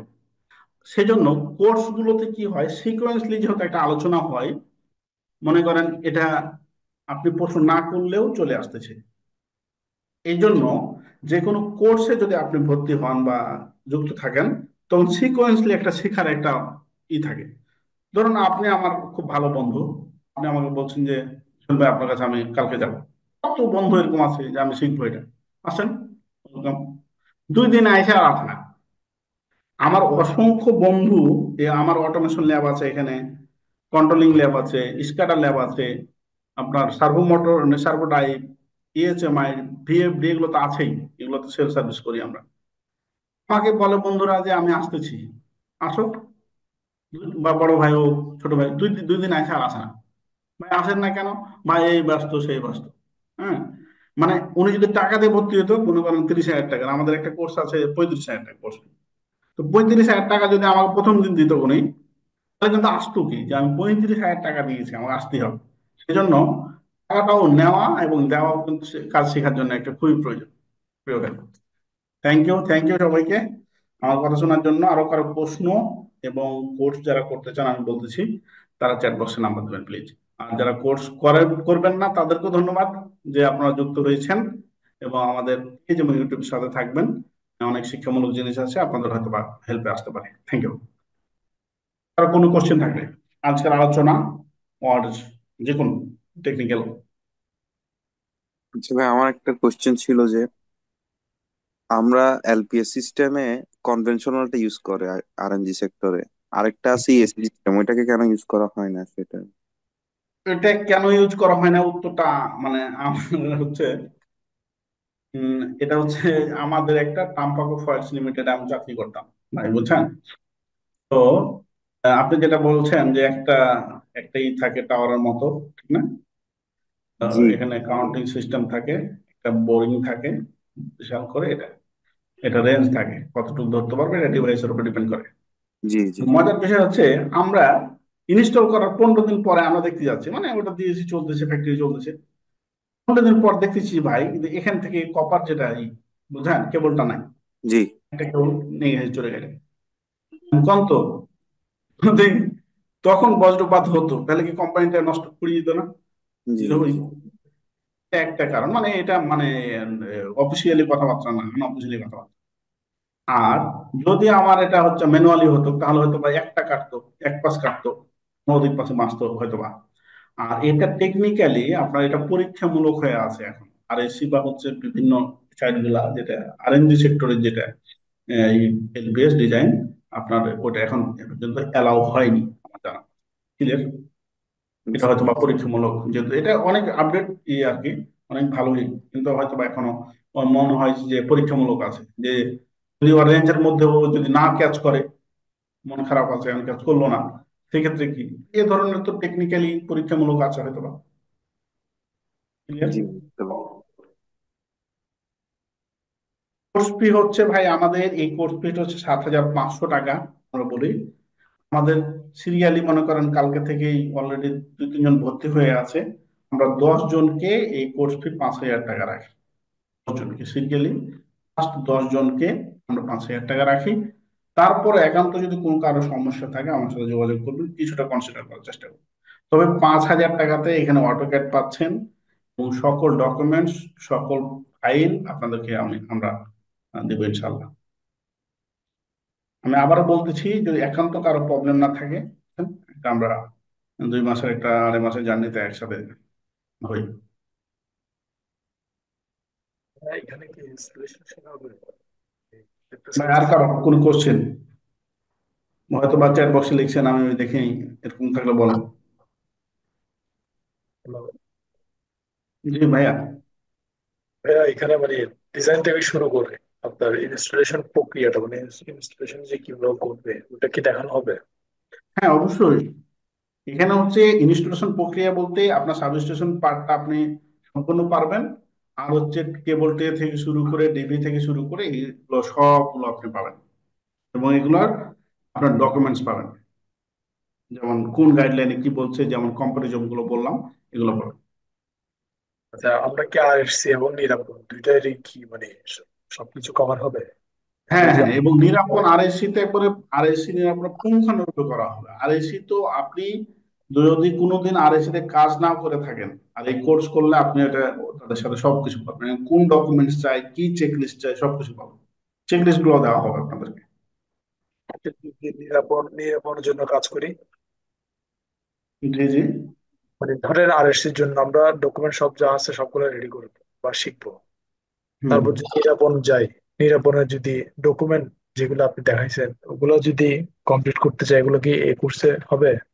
হবে হবে। হ্যাঁ, আমি তো আপনাদেরকে এই যে কম্পারিজন বলে দিলাম যে নিরাপন আর হচ্ছে অলমোস্ট এক। আপনার thermography thermography, LPS design LPS design, আপনি এসএলডি এসএলডি, ওই মানে নিরাপন যে আমরা এসএলডি। জিনিসটা শিখতে পারি তাহলে আমরা নিরাপন এবং আরএসসি দুইটাই করতে পারবো। শুধু তা না, কোনো অডিট আপনি মানে আননোন থাকবেন না। কোনো অডিট থাকবে না, ওটার আচ্ছা রেসপন্সিবিলিটি আমার। আচ্ছা তাহলে যদি আপনাদের কোনো কথা না থাকে তাহলে আমরা শেষ করব। আপনাদের আজকের সেমিনারের মধ্যে কেউ কোনো ভাই প্রয়োজনীয়তা আছে কিনা যারা জব করেন, তাদের দু একজন ভাই রিভিউ দিয়ে বা একটু আমাকে ইন্সপায়ার করার জন্য অনুরোধ করতেছি। বলে আমি আমার কথা শেষ করলাম। কোনো ভুল ত্রুটি থাকলে ক্ষমা দৃষ্টিতে দেখবেন এবং আমার জন্য দোয়া। Thank you. আচ্ছা আচ্ছা ভাইয়া, এই আপনার নাম্বারটা কি পেতে পারি একটু?